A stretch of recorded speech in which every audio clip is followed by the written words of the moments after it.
ఈ పవిత్రమైన కార్యక్రమంలో పాలు పంపు తీసుకుంటున్నటువంటి స్త్రీ పురుషులు యోగ్యమైనటువంటి వారిగాను మీ పాపాలను ఒప్పుకొని మీ ఎడల ఎవరైనా అసభ్యంగా మాట్లాడి తిట్టినట్టు వారిని క్షమించి వారి చేత మీరు క్షమించబడి వచ్చారని నేను తలస్తున్నాను. ఎందుకంటే అయోగ్యముగా తీసుకున్న వారికి శాపము తప్ప మరి ఏమీ లభించదు. అది బైబిల్ చెప్తుంది, నేను చెప్పట్లేదు. కాబట్టి మీరందరూ యోగ్యమైనటువంటి స్త్రీ పురుషులుగా ఆయన సన్నిధిలో ఉన్నారని, ఈ పవిత్రమైనటువంటి క్రీస్తు రక్తము, క్రీస్తు యొక్క శరీరం అనబడే ఈ రెండింటిని మీరు తీసుకుంటకు యోగ్యులుగా ఈ యొక్క ఆరాధనలను దేవుని మందిరంలో కూర్చున్నారని ఆలోచిస్తూ మిమ్ములను నన్ను ఆ దేవుడు ఆశీర్వదించును కాక. మనము బైబిల్ చదువుకుందాము. యెషయా గ్రంథము 53వ అధ్యాయం చూడండి. నేను ఎప్పుడు ఇది కండక్ట్ చేసినా ఇదే చదువుతాను, ఎందుకంటే ఇది ప్రవచనముతో కూడిన అధ్యాయం. యేసుక్రీస్తు ఈ లోకములోనికి రాకముందే ఈ యొక్క అధ్యాయము యెషయా రాసి ఉన్నారు. దేవుని యొక్క ప్రేరేపణతో, దేవుని యొక్క ఆత్మవశుడై ఆయన ఈ యొక్క అధ్యాయాన్ని రాశారు. ఈ అధ్యాయంలో ప్రభువు తిన్నటువంటి దెబ్బల గురించి, ప్రభువు బాధపడిన శ్రమల గురించి, ఆయన కార్చిన రక్తముల గురించి వ్రాయబడి ఉంది. కాబట్టి ఈ యొక్క 12 వాక్యాలను మనం ధ్యానిస్తాము. ఈ 12 వాక్యాలను మీరు 2వ వాక్యాన్ని చదవండి. నేను 1వ వాక్యం చదివినాక మీరందరూ కలిసి 2వ వాక్యము, నేను 3వ వాక్యం చదువుతాను, మీరు 4. ఆ విధంగా ఈ 12 వాక్యాలను మనం ధ్యానిస్తాము.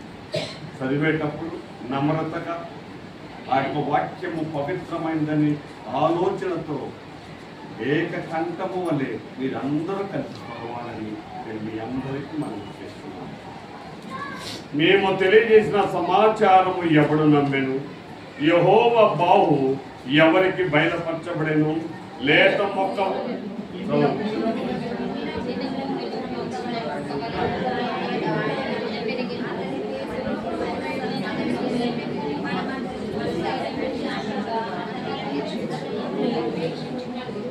అతడు తృణీకరించబడిన వాడాయను, మనుషుల వలన విసర్జించబడిన వాడాయను, వ్యసన క్రాంతుడిగాను, వ్యాధిని అనుభవించు వాడిగాను, మనుషులు చూడనల్లని వాడిగా నుండెను.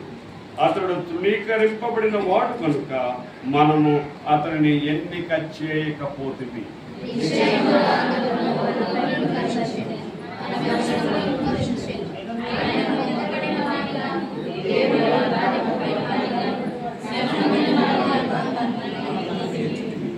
మన అతిక్రమ క్రియలను బట్టి అతడు గాయపరచబడింది, మన దోషములను బట్టి నలగొట్టబడింది. మన సమానార్థమైన శిక్ష అతని మీద పడెను. అతడు పొందిన దెబ్బల చేత మనకు స్వస్థత కలుగుచున్నది.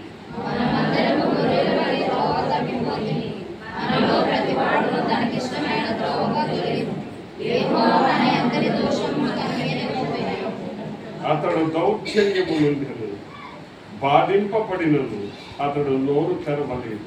వదకు తేబడి గొర్రె పిల్లయు బొచ్చు కత్తిరించు వాని ఎంత గొర్రెయు మౌనముగా ఉండినట్లు అతడు నోరు తెరవలేదు.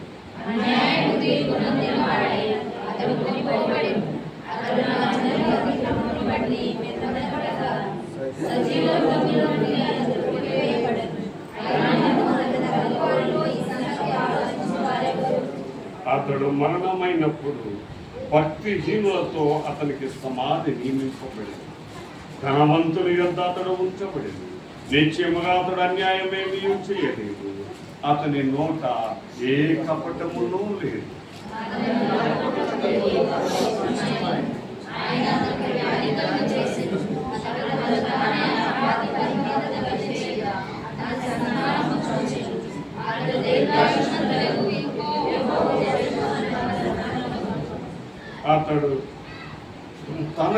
కలిగిన వేదనను చూసి తృప్తి నొందును.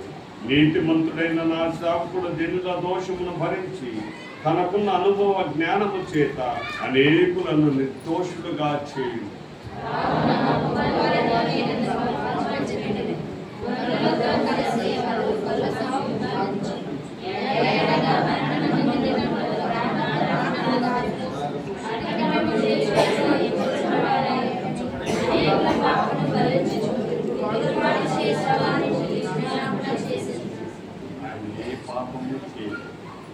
ఆయన నోట ఏ కపటము లేదు. మన కపటము వలన ఆయన బాధించబడ్డాడు, మన మోసం వలన ఆయన పొడవబడ్డాడు. మనం చేస్తున్న ప్రతి పాపం వలన ఆయన గాయాలు మనం రేపుతున్నాము. కాబట్టి ఈ దినము మొదలుకొని మనం జీవించుకున్నంత కాలము ఆయన గాయములను రేపకుండా జీవించటకు ప్రభు మీకు నాకు సహాయం చేయుతాడు.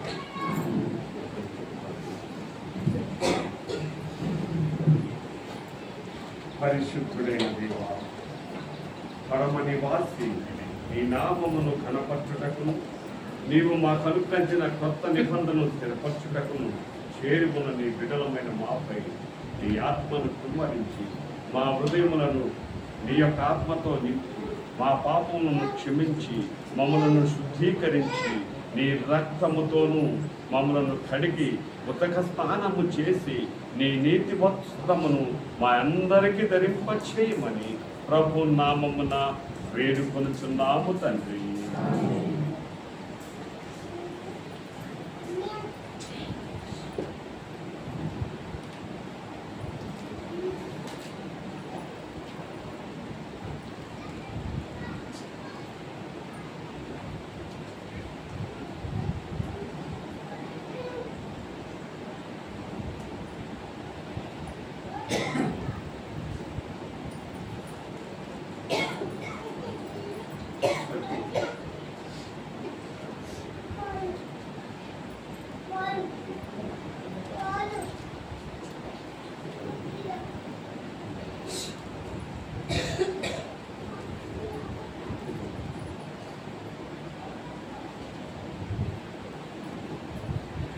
బైబిల్ వాక్యం నుండి మొదటి కొరింథీయులకు రాసిన పత్రిక 11వ అధ్యాయము 23వ వచనం.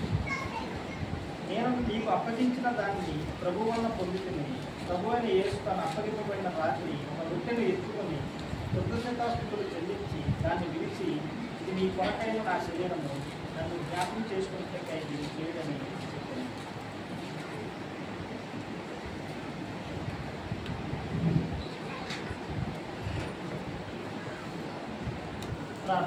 మహాపరిశుద్ధుడైన ఆశీర్వదించి ఈ విశ్రాంతి దినములను తండ్రి కార్యక్రమంలో పాల్గొనడానికి అవకాశం పెట్టుకున్నాను. ఈ శరీరం అనే రొట్టె సహాయం చేయండి. నేను చేసిన పాపం ఒప్పుకొని ఇక నుంచి ఆ పాపం చేయకుండా పరిశుద్ధంగా జీవించడానికి సహాయం చేయండి. ఇది యోగ్యమైన వారిగా తీసుకోవడానికి, ఈ శరీరాన్ని మేము తీసుకోవడానికి యోగ్యమైన వారిగా సహాయం చేయండి. అందరినీ సృష్టిస్తున్నారు.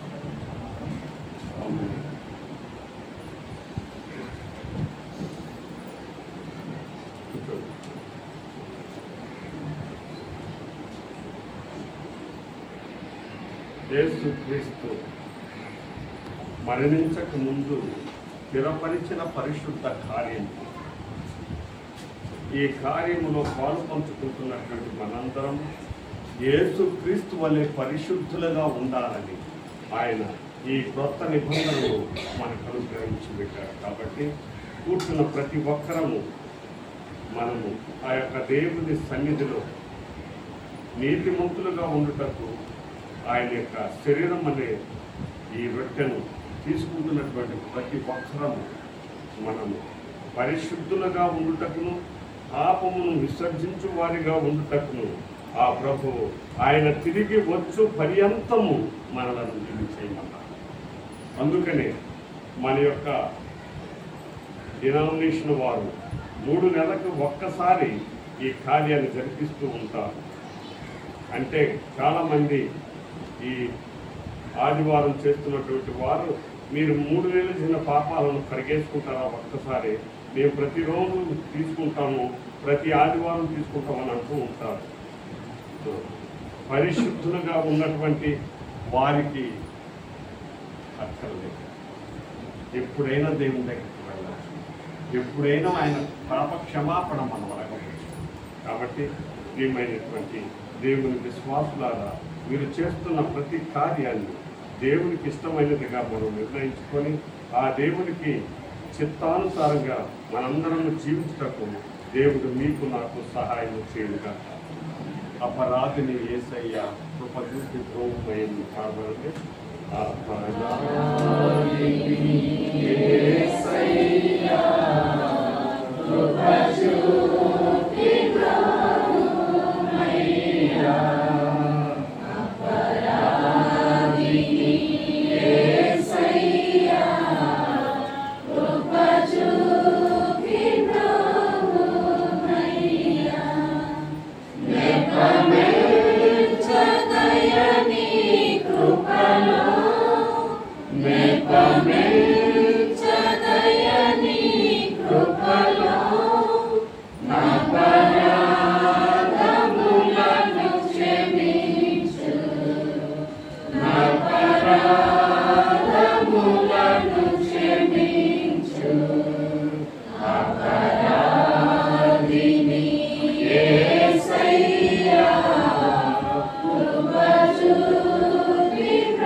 Nino Corti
యేసు క్రీస్తు శరీరం అనబడే ఈ గుర్తే ఆధారు పడుతున్న ప్రతి ఒక్కరికి అందిందండి.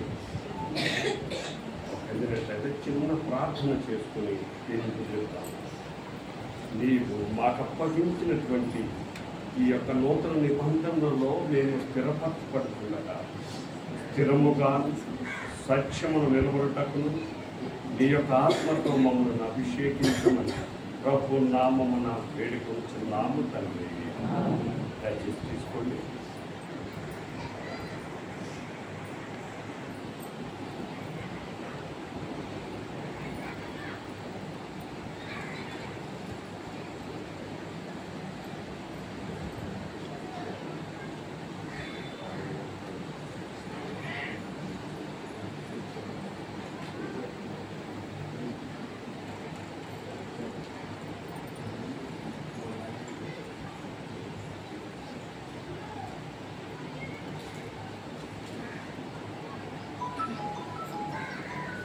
సువార్త 26వ అధ్యాయము 27వ వచనంలో, మరియు ఆయన గిన్నె పట్టుకొని కృతజ్ఞతాస్తుతులు చెల్లించి వారికిచ్చి, దీనిలోనిది మీరందరూ తాగుడే, ఇది నా రక్తము, అనగా పాప క్షమాపణ నిమిత్తము అనేకుల కొరకు చిందించబడుచున్న నిబంధన రక్తం.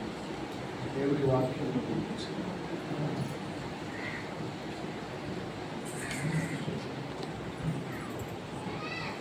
భూమిని ఆకాశమును వాటిలో ఉన్న సమస్త సమూహము అంతటిని సృష్టించిన గొప్ప దేవ, నీకు వందలాది స్తోత్రాలు చెల్లించున్నాను. ఈ సమయం మందునైనా మేము నిజమైన పశ్చాత్తాపాన్ని పొందుకొని, పెరిగిన మనసు పొందుకొని, మా పాత జీవితాన్ని విడిచిపెట్టి ఈ దినమందు కొత్త జీవితాన్ని ప్రారంభించే భాగ్యము మాకు దయచేయండి. ఆకాశానికి భూమికి మధ్యలో వేలాడదీయబడ్డారు, ఆయన రక్తము చిందించారు. పాపుల కొరకు చిందించబడిన ఈ రక్తాన్ని మేము తాగుతూ ఉన్నాము. మేము ఈ రక్తాన్ని తాగుతున్నప్పుడు మమ్మలను అభిషేకించండి, ఆశీర్వదించండి, దీవించండి. ఇక్కడ తలవంచిన ప్రతి బిడ్డను కూడా దీవించి ఆశీర్వదించండి. మేమందరం కొత్త జీవితాన్ని ప్రారంభించి దాని ప్రకారంలో జీవించే బాధ్యత దయచేయండి. నడిపిస్తున్న దేవుని పని వారికి మీరు తోడుగా నిర్వహించండి. యేసుక్రీస్తు నామములో వేడుకుంటున్నాము తండ్రి.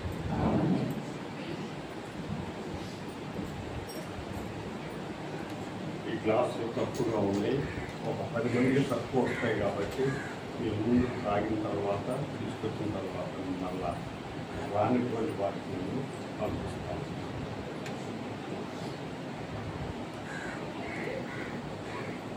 Amen.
ఈ 5వ కాక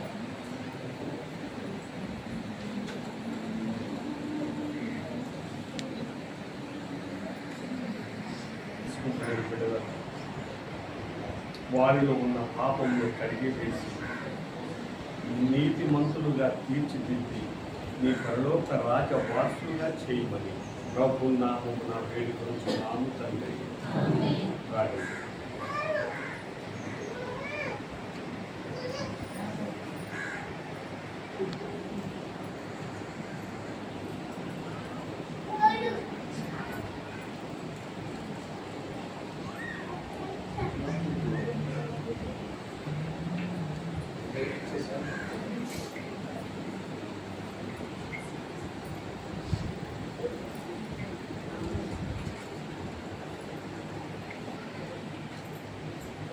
చివరి పంపించండి, చివరి వ్యక్తికి మనం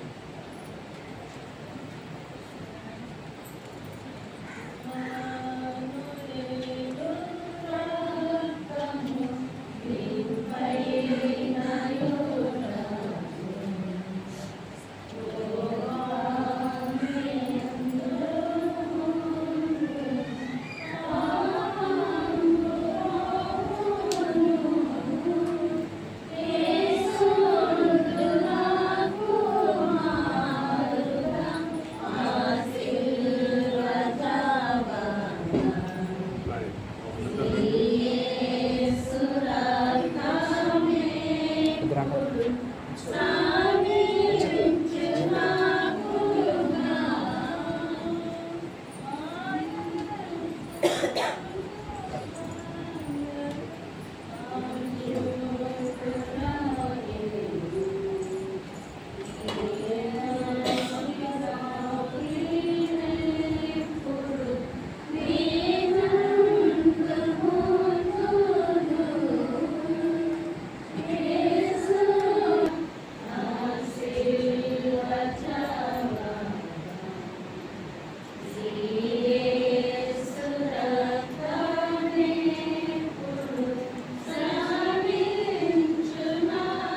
నెక్స్ట్ పని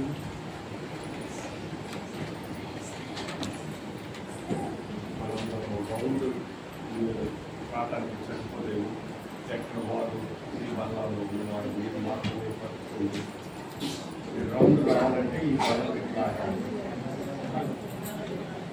ప్రార్థన చేస్తున్నాము పరలోక ప్రార్థన దీవెనలతో మన గృహాలకు వెళ్తాం మాట్లాడుతున్నాం పరలోకమందున్న మాట్లాడుతున్నాం పరిశుద్ధ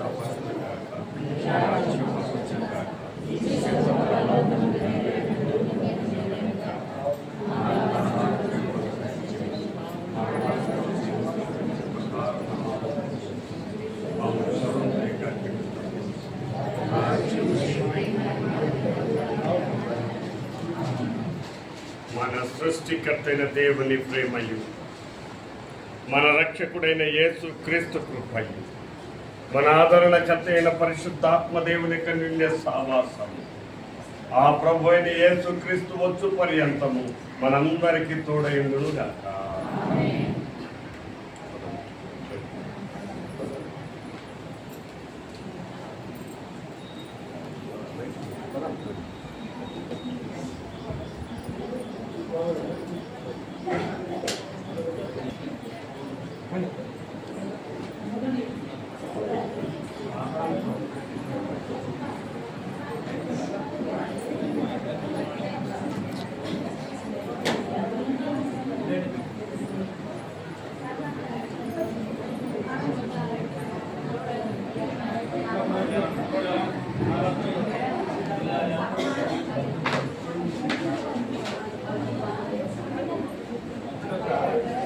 తీసుకెళ్ళి భోజనం చేస్తాను నేను